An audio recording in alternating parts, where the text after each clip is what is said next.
So just make yourself comfortable in your chair. Oh, what I haven't done. That's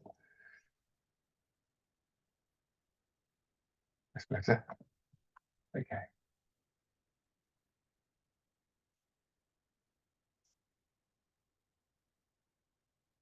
Okay, so feet down.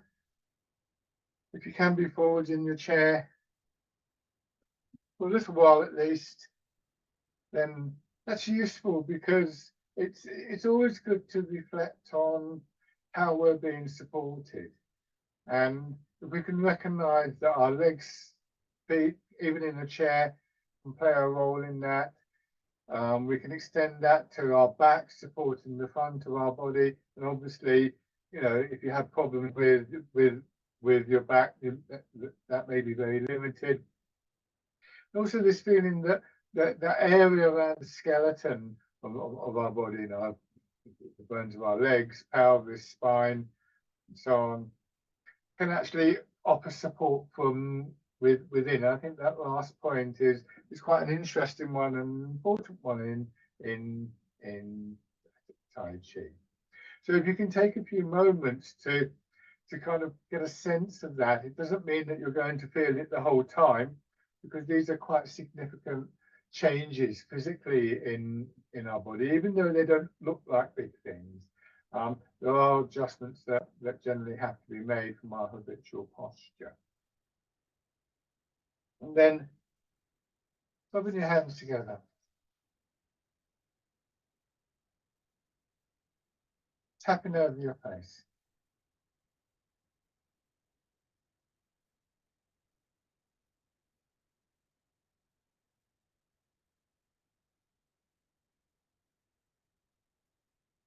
And then over your head and neck.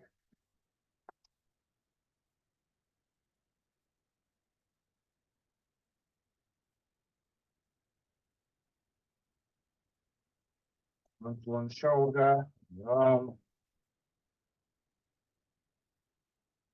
the other side. Up,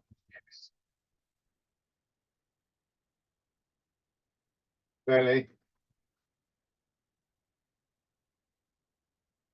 and legs.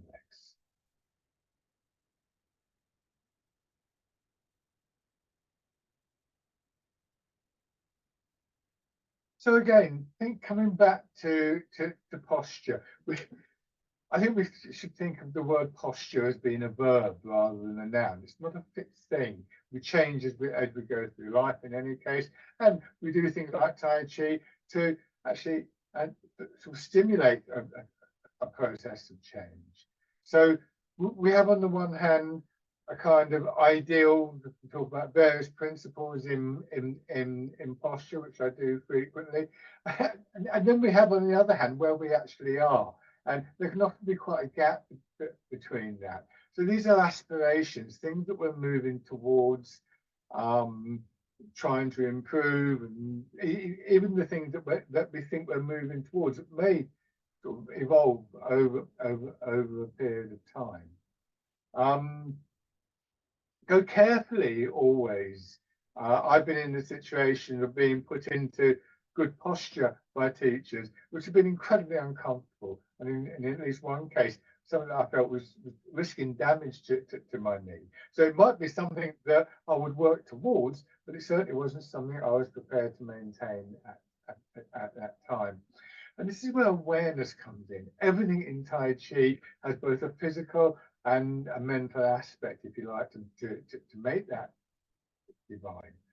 And so one of the benefits that comes out of constantly refining our posture is that we're constantly deepening our awareness of what is going on within our body and how we're responding to the outside world.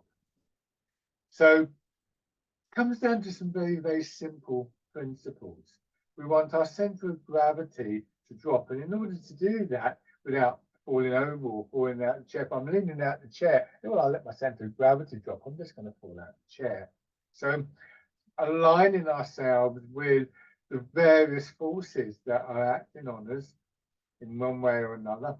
And in this instance, it's going to be the pull of gravity working down through our body. and then the floor, the ground that everything else that rests on, the chair that we're resting on, and how our body's responding to all of those.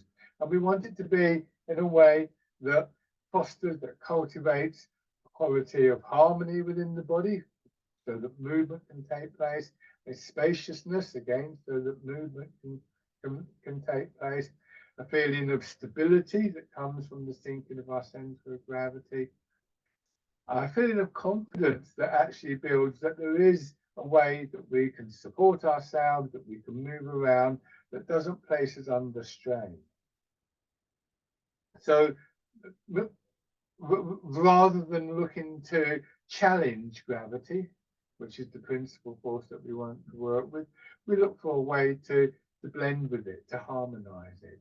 An example of that in another walk of life might be somebody sailing a boat, that rather than thinking that they set up the sails to sort of defy the wind, it's just going to blow them over, they actually set up the sails so that the power of the wind can begin to move them. And in the same way, we can make a similar use of gravity. So the awareness of what's happening within our body and how our bodies relating to the external environment is very key to that. And it can change. If you happen, I'm sure you're not, if you happen to be sitting on a slope, then that also would be a factor to take into account. So starting to turn your head, and one of the really strong intentions that we want to build into the physical reality is that there is space in the body for movement. That as I turn my head, there is no resistance. Not that it's effortless, but I'm not having to strain against some kind of tightness or stiffness in my neck, simply to move. So I move a little bit, I get to here, and interestingly enough, I'm getting a bit of tension here, just on the side of my neck. And I'm not going to push hard against that. I might go away with the idea that I'm dispersing that tightness.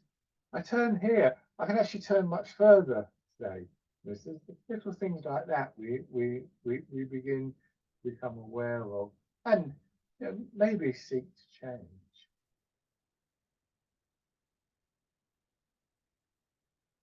Shoulders, and that is something that I think, as an intention to move within the space that's available and to bring about an expansion of that space is something that we should carry with us again through all of the movements in one way or another.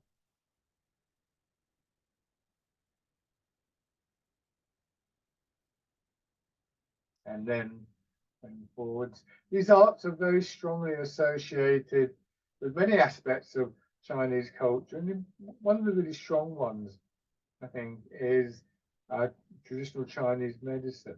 This theory of the energy running through the body that can benefit from rebalancing, harmonizing. Hands down to the side, rotating your arm.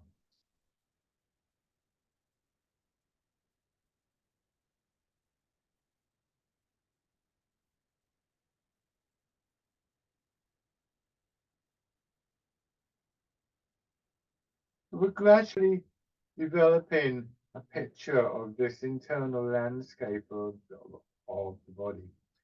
If it were a jigsaw puzzle, then what we're doing at the moment are the most sort of obvious, the corners, if you like, or something like that.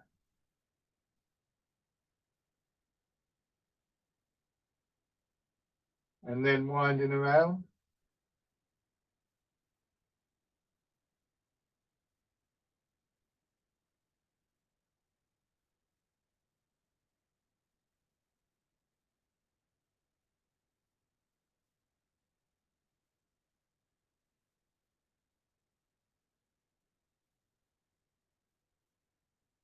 And back the other way.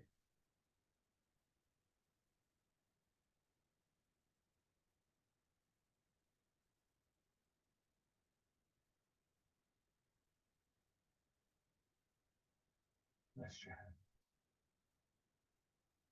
Easing forwards. When we bring the weight change, in this instance, in the seated version, it's from hips to feet.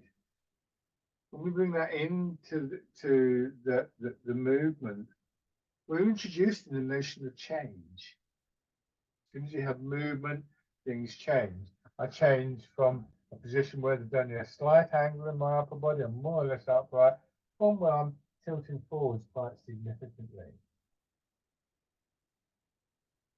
As I tilt forward, I imagine my hips are dropping back as a counterbalance.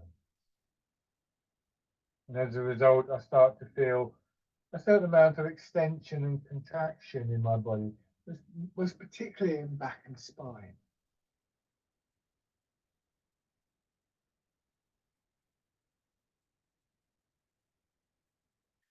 The more we can bring our attention to these things, the more we're able to bring our intention to them as well. So that with any one of the movements, as we've become more used to it, a growing sense of what's happening within the body rather than outside, rather than the view of the movement from outside, means that we can begin to influence those movements through our minds in one way or another, through imagery, through thought, through understanding, through memory.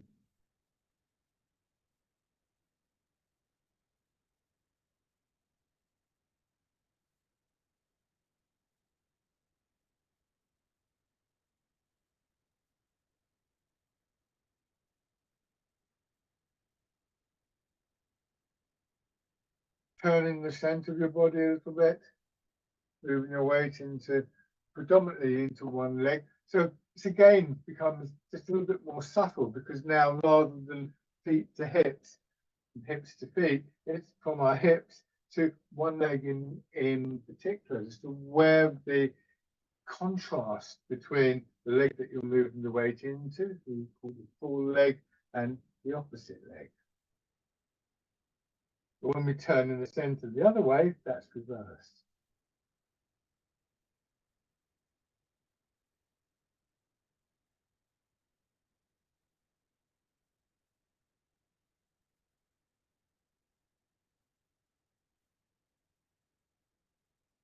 And then around.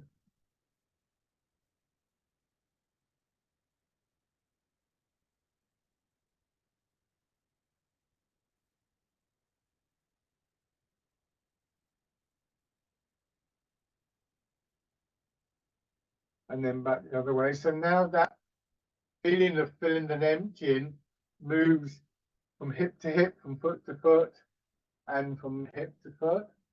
And the more we focus on that, the more we realize that this is one of the driving powers, one of the driving energies for all of the movement. When we get that, for instance, going around, feet, hips, and so on, our shoulders move, our head moves, our arms move.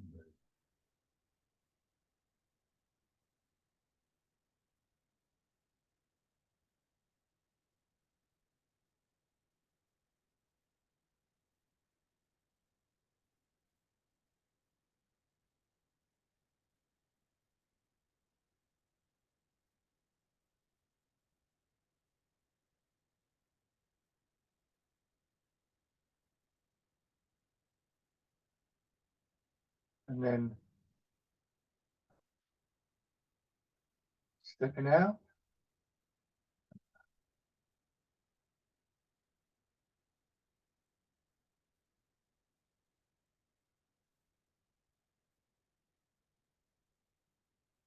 And on the other side.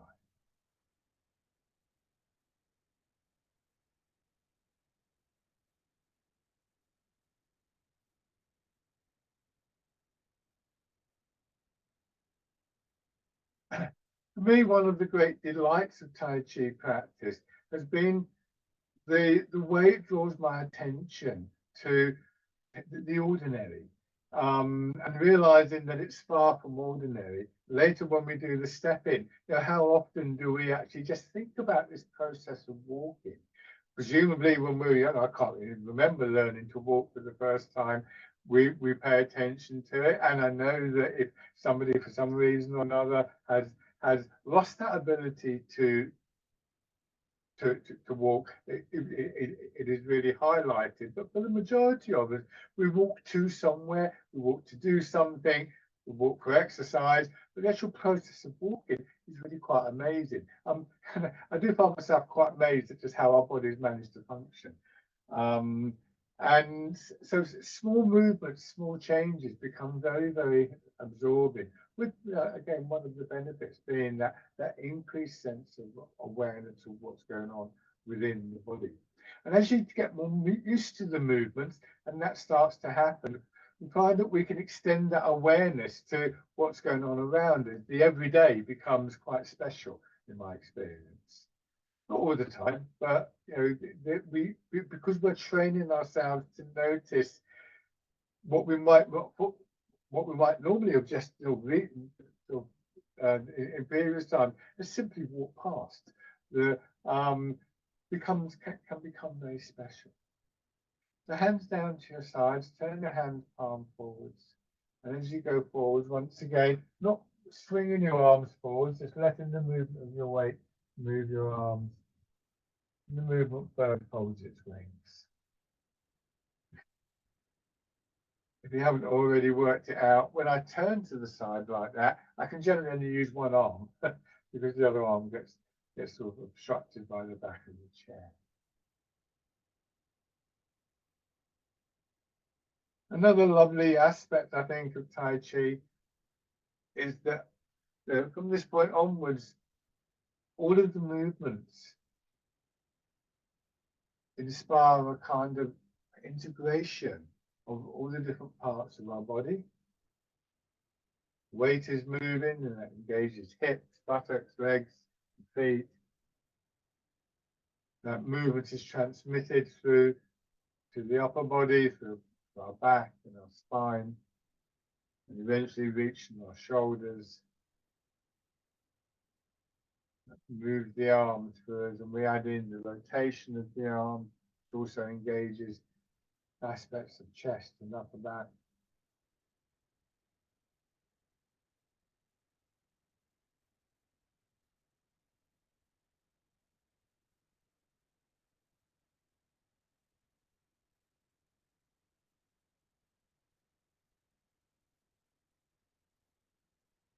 And then fisherman cast net.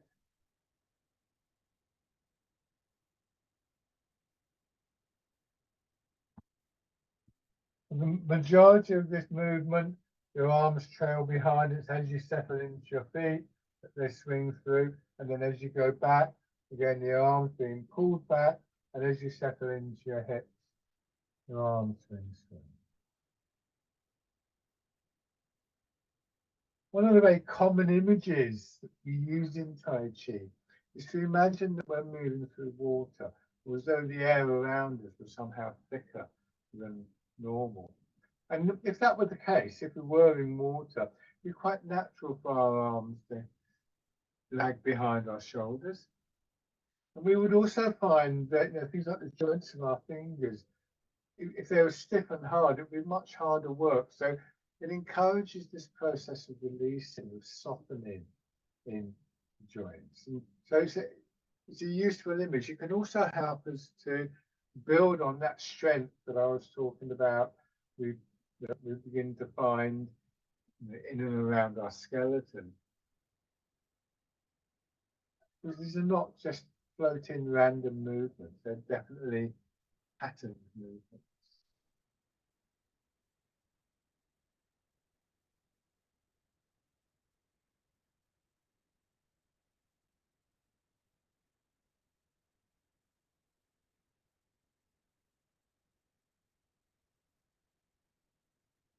One more time, and then rolling the ball down through your feet, sink back into your hips, with your hand being pulled over.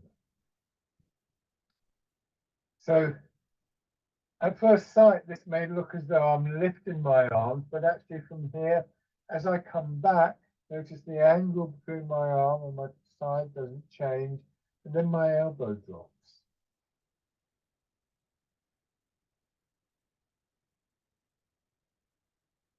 I'm maintaining the position, I'm not doing that.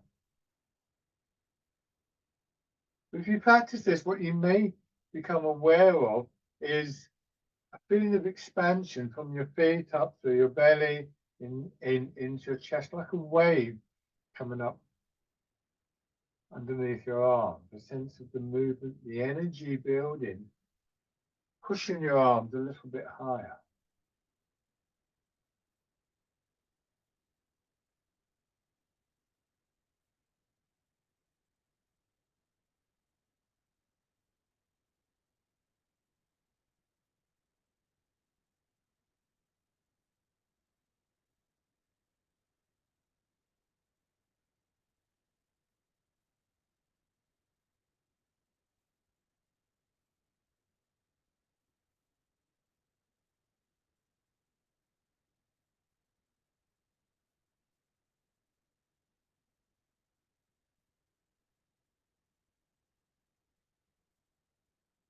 And then as your arms come up this time, turn your hands palm in, feel your chest expanding, contracting as you go forwards. The opposite way round, in between the shoulder blades, the exercise pigeon spreads its wings.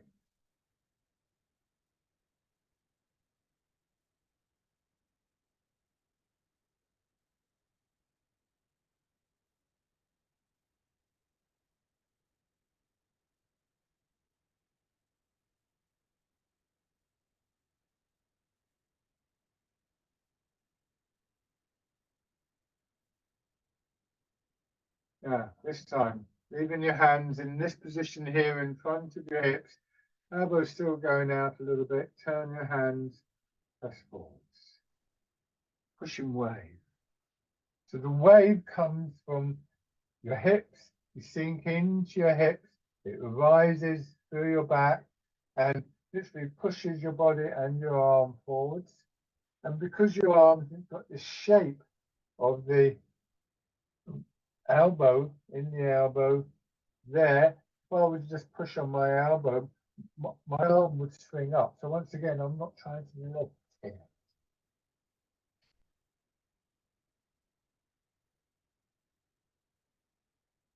So again, through that process of listening to our body, we begin to find gentler ways of doing movements like this. If you could imagine, maybe you were, I don't know, if you've ever helped somebody climb over a wall or something like that, you just use your arms. It can be almost impossible if they're if they're a bit heavy. If you can use your whole body and the whole natural movements of the body, we bring in so much more into the movement. And again, that gives us this sense of our whole body moving as one unit.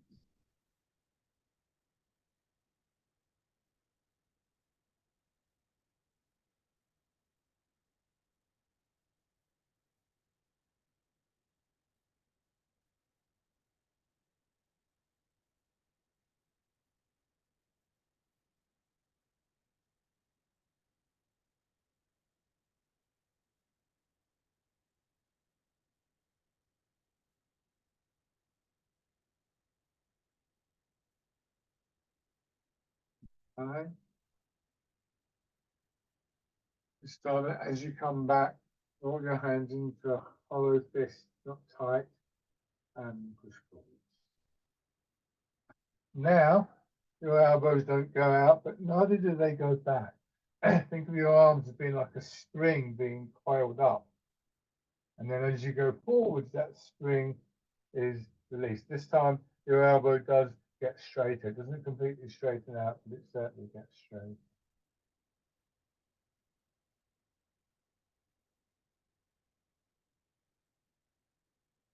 So again, that is done with both hands.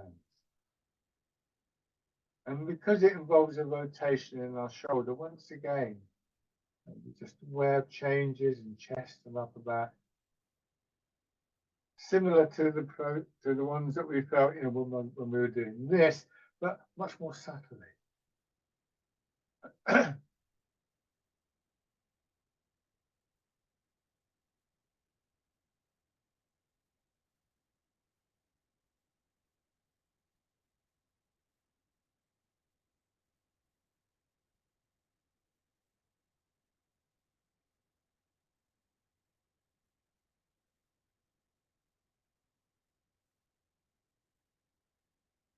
Now this time, and forwards, open your fingers, turn out, so the hands are palm out, and then they wind back in, and you press forwards.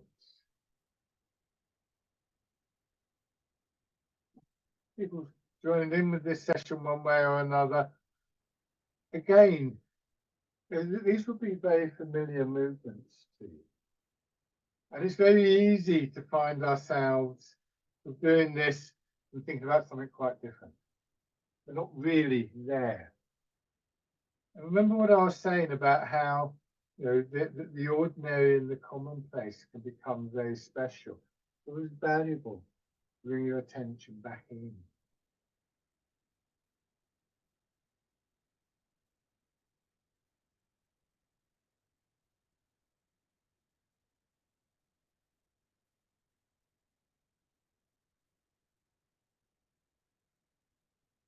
Coming back, turning your hands palm down. Turn just a little bit, ease forwards. Let that movement push your hands out. Turn the other way and around and back. And then the other direction.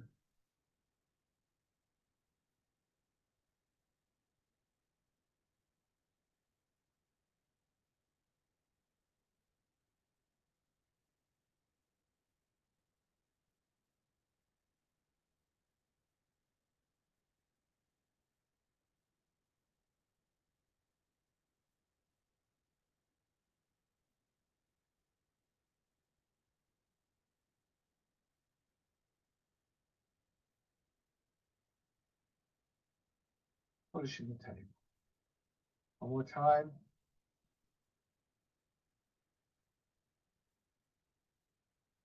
Hands coming back in front of your belly. Now turning palm up. Gently press down through your feet and your hips as though you're about to stand up. But nothing like that powerful. Just enough to push your arms up and then letting them go down. So your feet, push your arms up. And then at this point, we allow gravity to pull us down. So that your back's just very gently compressed down its length. And then again, pushing up.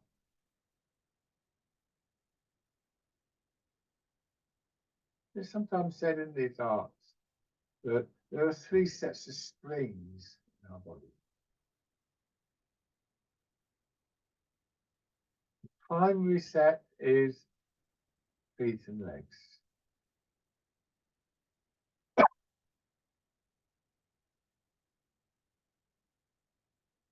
From there, we bring our attention to our back and our spine. Feeling that is the second spring. Gravity compresses both the spine and the legs, and then they do what any good spring does, which is they expand again.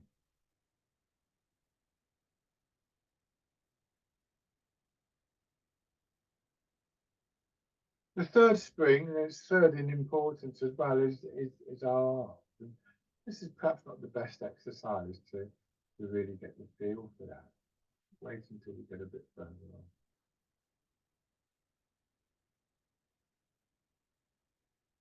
Turning your hands out. It's called the wild goose. So this lovely image of the bird in flight.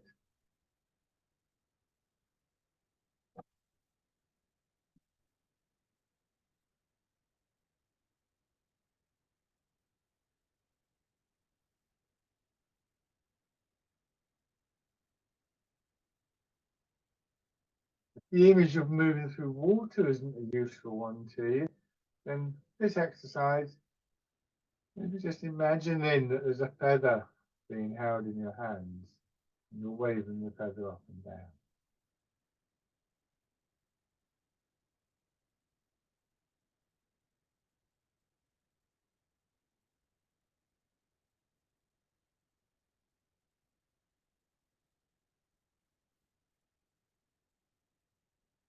This time, easing forwards so your hands can swing in front of your knees. Sit back into your hips and then pushing up, parting the clouds.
Now change into dragon plucks the stars from the sky. Coming back to this idea of 3 sets of springs in the body. Legs, primary spring, back and spine, the secondary, arms are the third. And this is maybe a good exercise just to see how that works. And the movement, the energy begins with that slight sense of push and expansion downwards through feet and hips, and is transmitted through our legs, through our back, and then into our arms, and of course the front through the body. So that model of the springs can be a useful way to understand how that happens, especially the significance of the yielding stage, that where we come down, where we feel spine, hips, legs, and feet just being sort of, or just filling up really with the compression of the pull of gravity, and then finally beginning to push back up.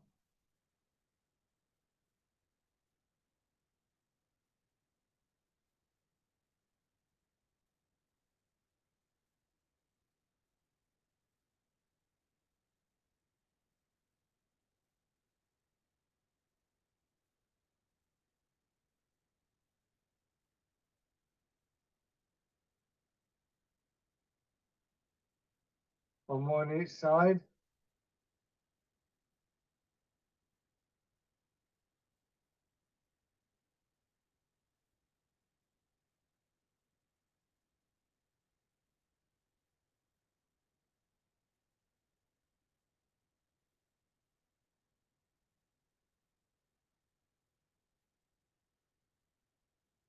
And then change.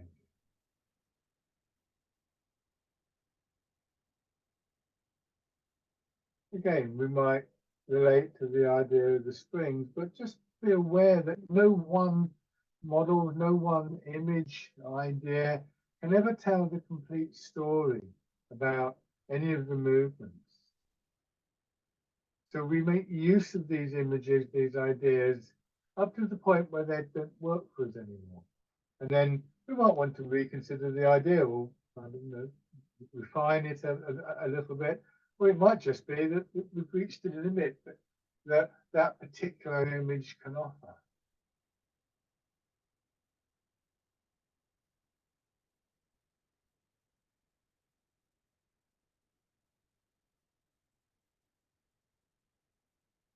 The feature of this exercise is how it brings our attention back to this middle part of the body.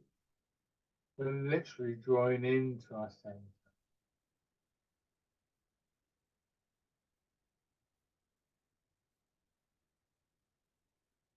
This time, if it's comfortable for you, and don't feel that you have to do this, as you push your hands out to the sides, just turn a little bit in your hips and waist. Careful not to twist your back up or back. Always coming back to that central position.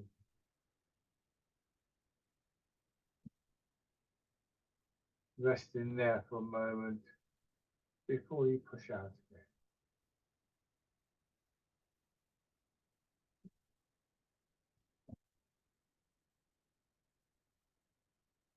Do one more round.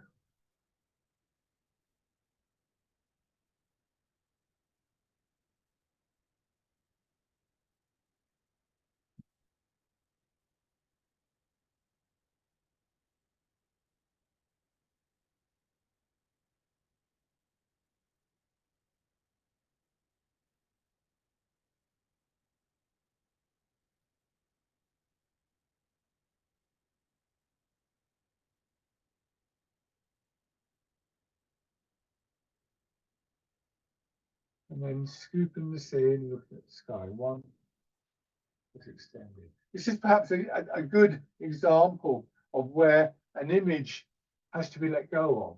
If we're imagining moving through water and that water's up to shoulder height, then at this point we're plunging our head into water. That is not the idea. So we just have to accept that it's no longer a valid image while we're doing this exercise. What we can still do, though, is move with that quality that the image has encouraged us to cultivate in previous exercises.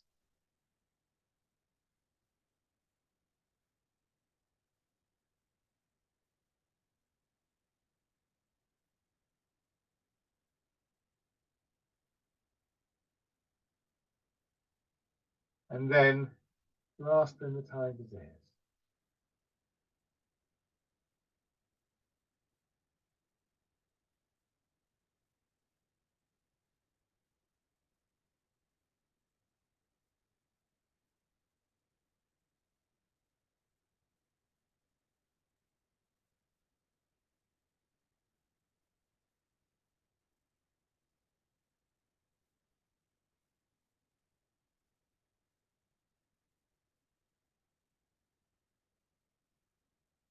Hinge over.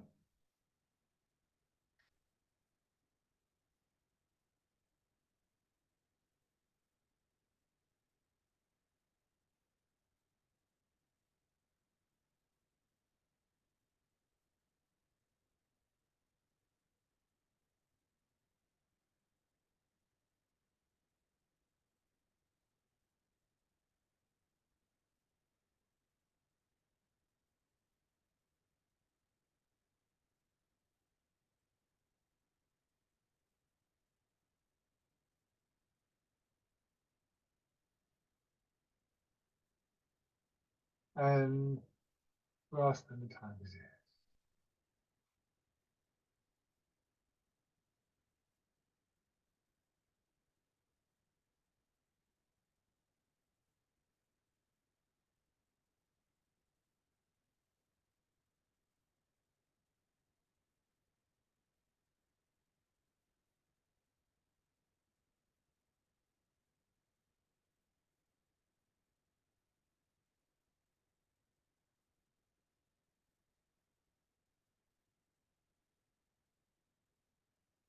And come back and sit.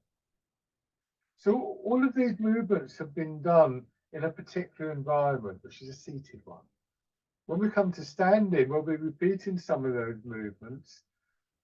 The environment is different because there won't be a chair there. So that is obviously going to make quite a significant difference in how we do the movements. But the same principles will apply. We'll be looking to align ourselves. We'll be looking to connect. We'll be looking to root down and so on, so forth. So if we have an idea of what those qualities feel like, they feel less dependent. You know, the actual qualities themselves are the sort of same. When you sit here, can you feel your feet as well as your hips? When you move, say, forwards and backwards, can you feel that the movement that takes place through your legs in one way or another is mirrored by the movement in your shoulders? Don't move the weight and your shoulders don't move, and so on and so forth. So just come into this position for a few moments. Give it some consideration. Rooting down, feeling like heavier in the lower part of our body. in line with the pull of gravity, so that, you know, anything to do with your shoulder, say the weight of your shoulders, the weight of your arms, the weight of your head, actually come down into that space which is created between your feet and the chair. Not out there somewhere or out there somewhere, too far forward or too far back. This need for tightness in the body means that some of that tightness will dissolve away, and there's a spacious quality within back, belly, and chest that we become aware of that we want to reproduce when we come to the standing.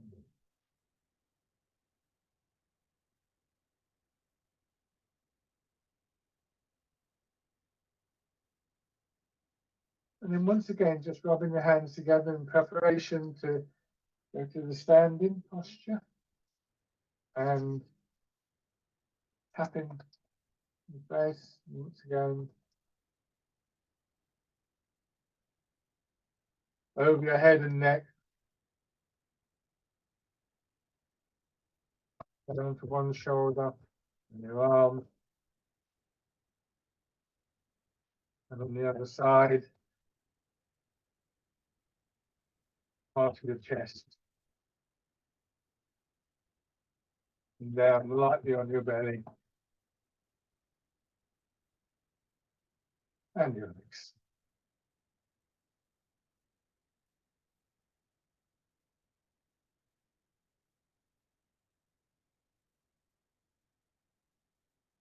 Then just pushing your heels up, so you just get a little bit of feeling back into the muscles of your legs before they're required to support you, and around, in the movement in your hips and lower back, and in the other direction.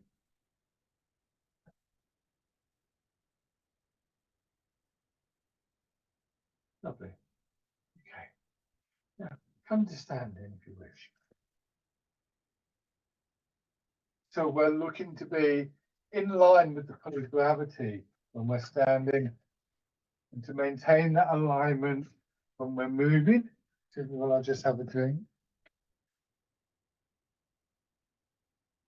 We want our center of gravity as low down as possible.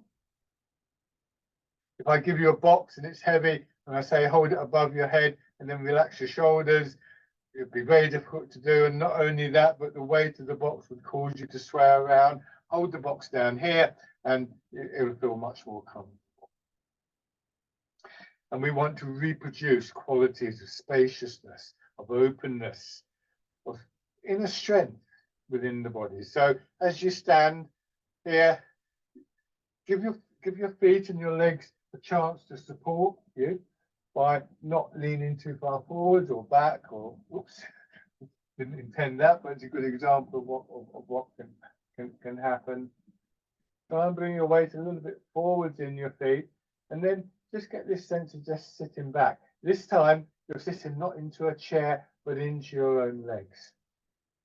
Feeling your skeleton and that surrounding area still supporting you from within as you do this. And then let your hips drop back a little bit more. And again, that stronger feeling in your legs turns into a push up.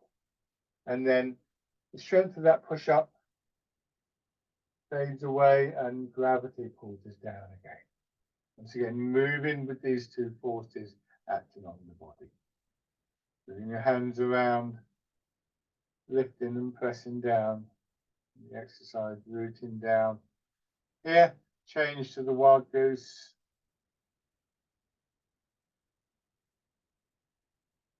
And here, change to part of the clouds. And just begin to focus on that feeling of movement, of flow, of rhythm within your body.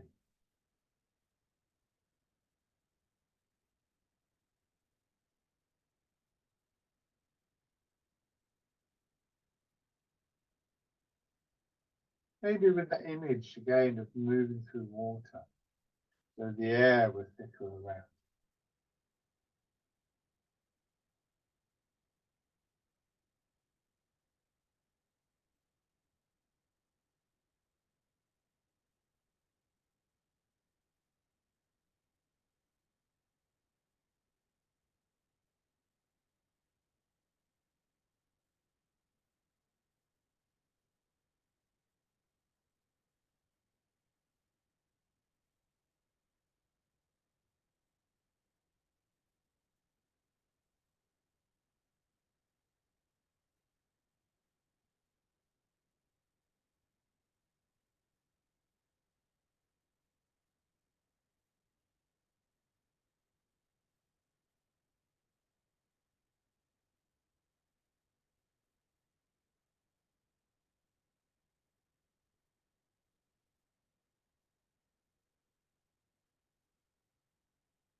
Now, changing the stance, keeping the width of your step, turn 1 foot out, step forwards, and begin to gain the transfer of your weight. Once again, you want to do this while staying in line with the pull of gravity. So this is predominantly an exercise involving our legs and feet and hips. Essentially, we could argue that we're pushing ourselves forwards and backwards, not leaning to propel ourselves backwards. And we're maintaining an awareness of where we're moving to. If I'm in my back leg and I move forwards to there, I'm going to fall over because there's nothing there to support me.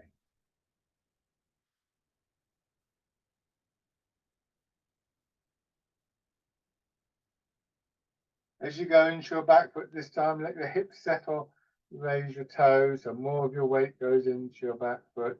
You have the front foot turned out slightly. Go forwards, push the back knee forwards, feel your heel coming up. Trying to maintain this feeling in your hips and pelvis that they're level. So again, for instance, if as I raise my heel, I tilt my pelvis, see how that's thrown my whole body out of line. And again, everything becomes very wobbly. I want to correct that if I possibly can. The good news is that gravity acting through your body is very even. And if we can not interfere with that, then the alignment does actually come quite naturally, I think. However, that still doesn't make it easy stepping in. So one of the things we want to be aware of as we do this is what is stopping that natural alignment? Is there tightness in a knee, a hip, the tightness in our back? Am I putting too much emphasis on leaning forward with my shoulders rather than being comfortable with the idea that my upper body is being moved by the lower body? Try that on the other side. So sometimes we might want to try and correct something. Sometimes it's not so much a case of, oh, I've got to move my hips. It's like, why aren't my hips level? There's usually often some kind of source. So for instance, as I do this, I'm going to get my hands out the way so that you can see. You watch this area here where my hips are. As I go forward, if I pull my belly in, look what's happening. Can you see there? There's that slight tilt over because I'm pulling the belly in. I've kind of pulled on my hips as well. That's just a very simple example. It's not always going to be that straightforward. Raising toes and hips. And a very key element here is that when we identify that tightness in the belly, for instance, rather than doing something extra, we're then trying to do something less.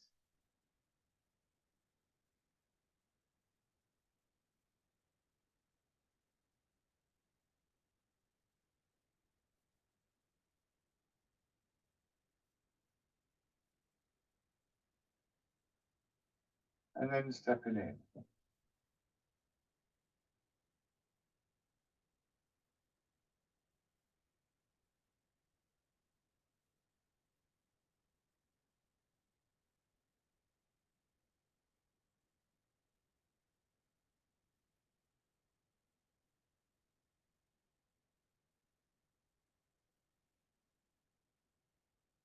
A few steps forwards or backwards, wherever you've got the space.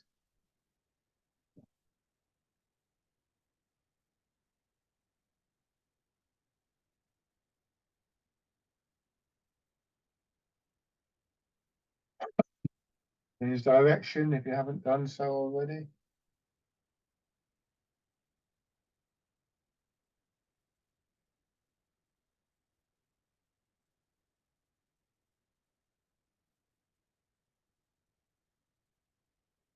Bring your feet down.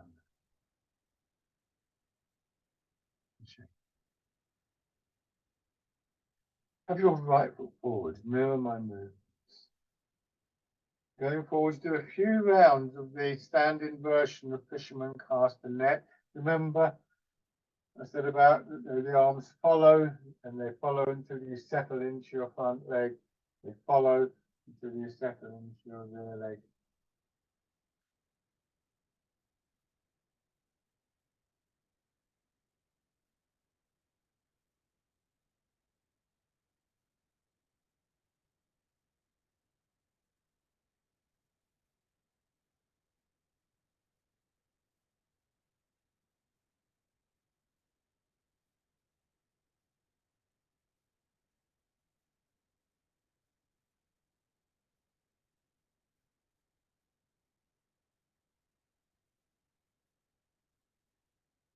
And then as you come back this time, turn into your left, let your arms swing down and up to just under shoulder height, go forwards, turn, hands naturally come down and they swing across your hip and up, and same idea going back. So we start to trace out this figure of 8 movement.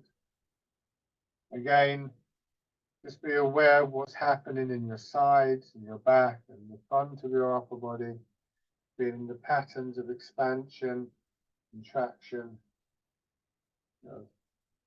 strongly associated with this particular movement. And ultimately, what we're looking for is for those small changes within the body to be the things that produce the movements of the arms, not the other way around. But it starts from outside in and gradually transforms to inside out.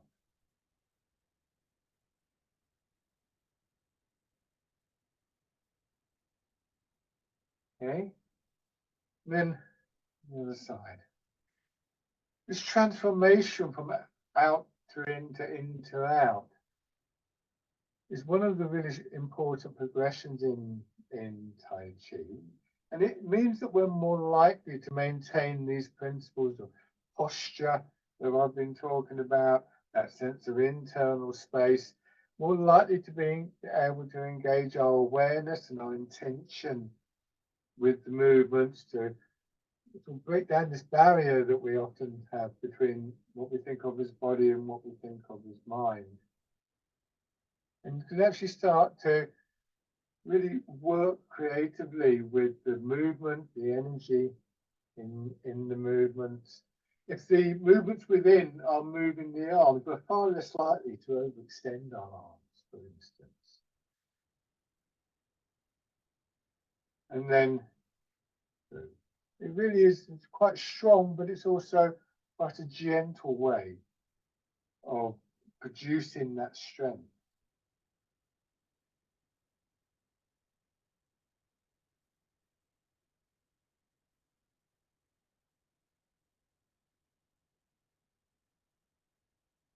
So, just almost a crude example, I'm less likely to strain my shoulders if my arms are following the pattern of expansion within the body.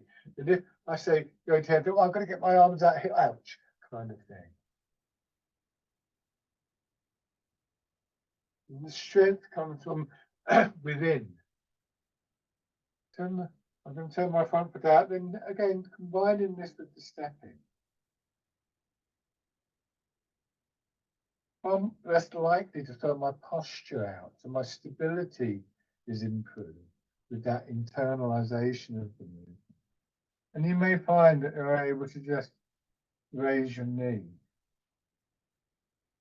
It's a contraction in certain muscles associated with your hip and an expansion with others, rather than feeling that you have to strain to kind of like pull the leg up. I'm going to change direction. I have to strain just to raise my leg. Inevitably, I'm going to lose my alignment and I'm more likely to lose stability and to stumble.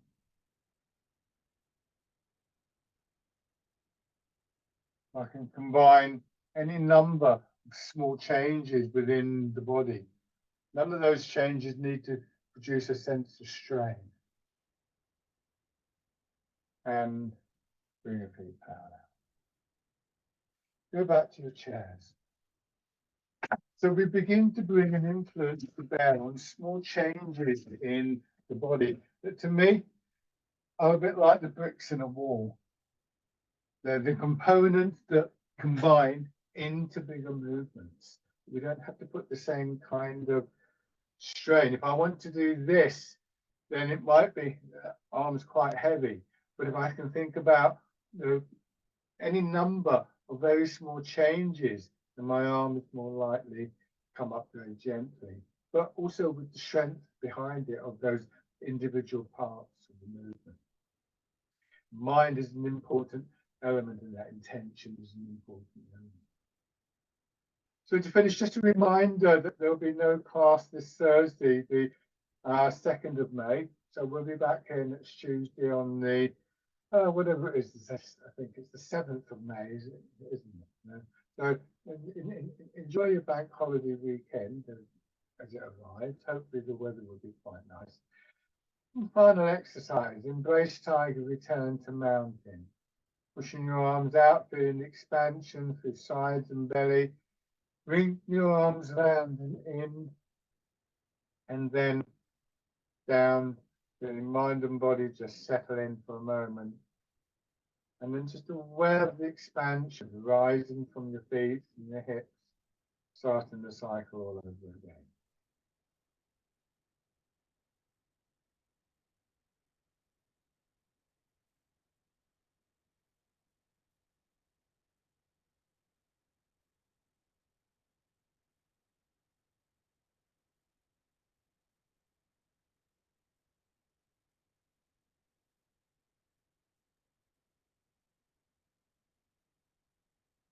One more round.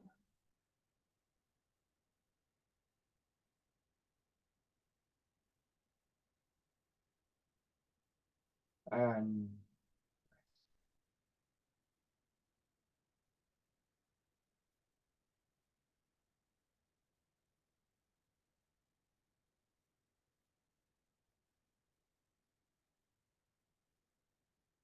okay, just open your eyes. Thank you, everybody, for watching and joining in. Hope that was useful to you. Thanks very much.